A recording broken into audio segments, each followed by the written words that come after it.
हमने मायावती जी को मैसेज दिया, अलायंस करिए,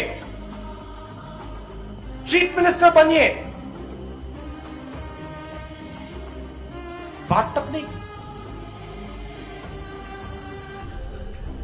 बात तक नहीं की।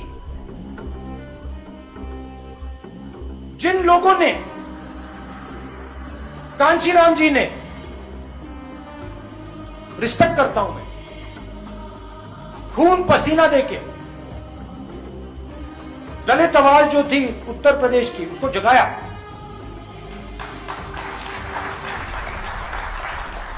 कांग्रेस का नुकसान हुआ, वो अलग बात है, मगर उस आवाज को जगाया।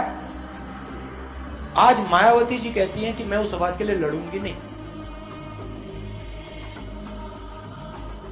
खुला रास्ता दे दिया। क्यों? सीबीआई। हेलो दोस्तों, नमस्कार। मैं विक्रम कुमार और आप देख रहे हैं जय भीम लाइव। दोस्तों, एक बार फिर से मैं आप सभी दर्शकों का हार्दिक स्वागत करता हूं, अभिनंदन करता हूं। दोस्तों, आप सभी को पता है कि हमारे देश में 9 तारीख को उपराष्ट्रपति का मतदान हुआ और उसमें दोस्तों एनडीए गठबंधन की तरफ से सीपी राधाकृष्ण उम्मीदवार थे और इंडिया महागठबंधन की तरफ से बी सूरदर्शन रेड्डी उम्मीदवार थे।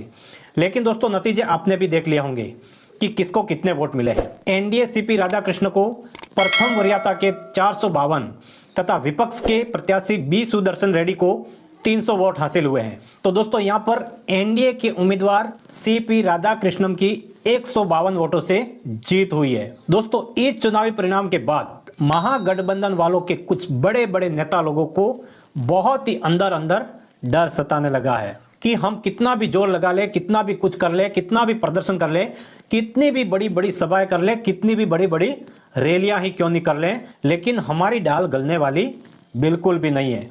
और दोस्तों, अब उनको लगता है कि कहीं ना कहीं इस बार हम बिहार चुनाव भी हार न जाएं। इसको देखते हुए दोस्तों राहुल गांधी जी को अंदर ही अंदर खौफ जता रहा है और फिर बिहार चुनाव हार गए तो समझो 2027 उत्तर प्रदेश और आगामी 2029 लोकसभा चुनाव में भी 2024 लोकसभा चुनाव जैसा हाल हो जाएगा। इन सभी समस्या को देखते हुए दोस्तों राहुल गांधी जी बेचैन नजर आ रहे हैं और वो अब समझ गए हैं कि अगर एनडीए को बिहार में और 2027 उत्तर प्रदेश में और आगामी लोकसभा चुनाव 2029 में एनडीए को रोकना है तो कैसे भी करके किसी भी शर्त पर बहुजन समाज पार्टी की अध्यक्ष बहन कुमारी मायावती जी को हमारे साथ महागठबंधन में लाना फर्जियात हो गया है। नहीं तो हमारा यह महागठबंधन की जो नाव है वो 20 मंझधार समुद्र में डूबने वाली है और नहीं तो महागठबंधन की नैया को अब किनारा नहीं मिल रहा है। राहुल गांधी जी और लालू यादव और सोनिया गांधी जी, खड़गे जी, सब लोग अच्छे से समझ गए हैं कि अगर हमारी नाव को कोई पार लगा सकता है फिलहाल में तो वो सिर्फ बीएसपी, सिर्फ मायावती जी ही है जो हमें सत्ता की कुर्सी तक पहुंचा सकते हैं और एनडीए को सत्ता से उखाड़ सकते हैं। बाकी सबको देख लिया महागठबंधन के लोगों ने, लेकिन इनकी डाल बिल्कुल भी गल नहीं रही है। इसलिए दोस्तों राहुल गांधी जी और सोनिया गांधी जी को बार बार आयरन लेडी बहन कुमारी मायावती जी की याद सता रही है, क्योंकि दोस्तों उन्होंने एक बार भूल करके देख लिया है 2024 लोकसभा चुनाव में। 2024 लोकसभा चुनाव में इंडिया महागठबंधन के नेताओं को बड़ा घमंड था कि हम एनडीए को हरा देंगे, एनडीए को रोक देंगे और हमारा प्रधानमंत्री बना देंगे। लेकिन दोस्तों ये इनका चौसना बड़ी बेवकूफ़ी निकला। हालांकि सोनिया गांधी जी ने और राहुल गांधी जी ने हवाई बातें बनाई थी कि हम बीएसपी सुप्रीमो मायावती जी को निमंत्रण भेज रहे हैं, लेकिन दोस्तों ऐसी बातें सिर्फ लोगों को भ्रमित करने के लिए चलाई जा रही थी मीडिया में, बल्कि हकीकत कुछ भी नहीं था। क्योंकि दोस्तों आप सभी को मालूम है कि इंडिया गठबंधन के अंदर भी ऐसे कई नेता लोग हैं जो अभी भी मनुवादी चोच को पाले हुए बैठे हैं, जो कभी नहीं चाहते हैं कि हमारे देश में एक दलित महिला प्रधानमंत्री बन जाए। इनकी मानसिक स्थिति आज भी मनुवाद से भरी हुई है। और दोस्तों उस टाइम 2024 लोकसभा चुनाव में भी इन्हीं लोगों ने बोला था कि अगर बीएसपी चीफ मायावती जी को इंडिया महागठबंधन में शामिल करोगे तो हम लोग महागठबंधन से नाता तोड़ के चले जाएंगे। और दोस्तों इनके ही दबाव में राहुल गांधी जी पीछे हट गए थे और उनको भी लगा कि हम इस बार तो सरकार बना ही लेंगे। लेकिन दोस्तों नतीजा आपने भी देख लिया और आज भी वो दर दर की ठोकरें खा रहे हैं। न जाने क्या क्या तमाचा करना पड़ रहा है, बल्कि उन्होंने 2024 में सह सम्मान के साथ बीएसपी चीफ मायावती जी को इंडिया अलायंस के द्वारा मायावती जी को पीएम फेस बनाया होता तो आज बहन जी प्रधानमंत्री होती और केंद्र में इंडिया गठबंधन की पूर्ण बहुमत की सरकार होती। लेकिन दोस्तों धीरे धीरे ही सही, लेकिन अब उनको भरपूर विश्वास हो गया है कि जब तक हमारे देश की सबसे बड़ी तीसरे नंबर की राजनीतिक पार्टी है बीएसपी वो हमारे साथ नहीं होगी अलायंस में, तब तक हम कुछ नहीं कर पाएंगे एनडीए वालों का। दोस्तों आपको क्या लगता है कि राहुल गांधी जी और बाकी के जो इंडिया अलायंस के लोग हैं वो सीधे मायावती जी से नहीं मिल सकते हैं? वो बिल्कुल मिल सकते हैं। लेकिन दोस्तों इन्होंने बीएसपी चीफ मायावती जी के साथ बहुत बार गद्दारी की है। कई जगहों से कांग्रेस ने बीएसपी के विधायकों को तोड़कर साम दाम दंड भेद की नीति अपनाकर अपने में शामिल कर लिया है।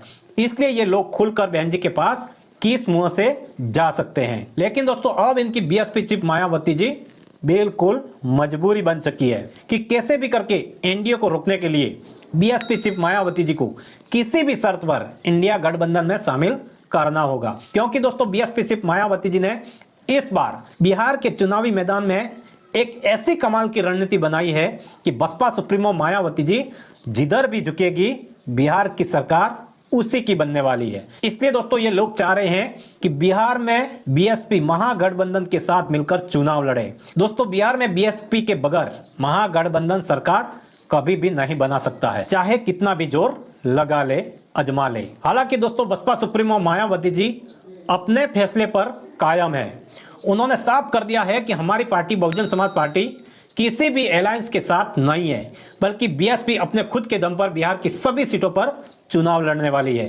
क्योंकि दोस्तों बसपा सुप्रीमो मायावती जी को यह साफ मालूम है कि मान्यवर काशीराम साहब ने कहा था कि एक सांपनाथ है तो दूसरा नागनाथ है।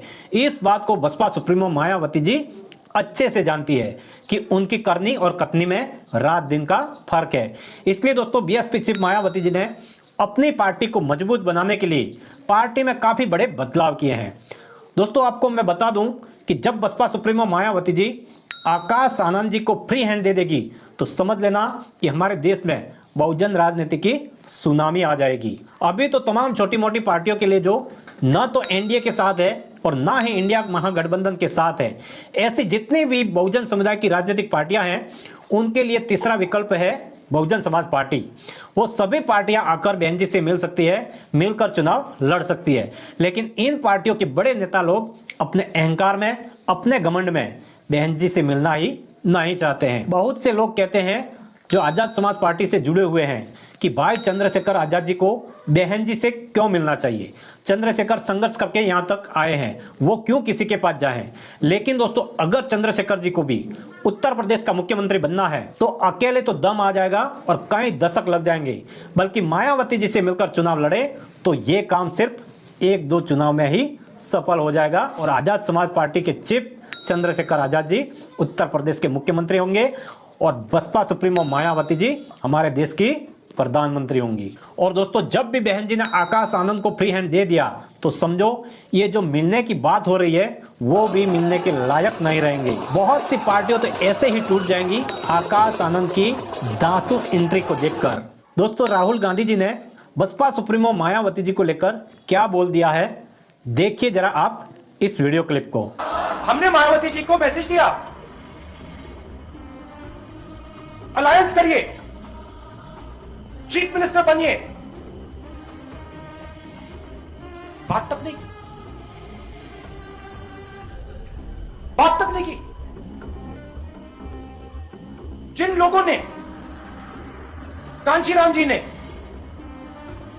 रिस्पेक्ट करता हूं मैं, खून पसीना देके दलित आवाज जो थी उत्तर प्रदेश की उसको जगाया। कांग्रेस का नुकसान हुआ वो अलग बात है, मगर उस आवाज को जगाया। आज मायावती जी कहती हैं कि मैं उस आवाज के लिए लड़ूंगी नहीं, खुला रास्ता दे दिया। क्यों? सीबीआई। तो दोस्तों देखा आपने राहुल गांधी जी को किस तरह वो बहुजन लोगों को भ्रमित कर रहे हैं और बीएसपी के खिलाफ लोगों को खड़े कर रहे हैं कि हमने तो बोला था कि आप आ जाओ, लेकिन बहन जी ने जवाब ही नहीं दिया। लेकिन दोस्तों वर्तमान में हालात यह है कि राहुल गांधी जी का बिगुल बज ही नहीं रहा है और मायावती जी अपनी जीत पर अड़ी हुई है। दोस्तों आपको क्या लगता है कि चंद्रशेखर आजाद जी को बसपा सुप्रीमो मायावती जी के पास जाना चाहिए और मायावती जी को इंडिया अलायंस के साथ गठबंधन करना चाहिए? तो दोस्तों आज के लिए ही इतना ही। तो दोस्तों इस पूरी जानकारी के पीछे आपकी क्या राय है कमेंट में जरूर बताएं। वीडियो अच्छी लगी हो तो वीडियो को लाइक करें, अपने परिवार दोस्तों में आगे शेयर करें, चैनल को सब्सक्राइब करें। मिलते हैं नए वीडियो के साथ में, तब तक के लिए जय भीम, जय भारत, जय संविधान। धन्यवाद।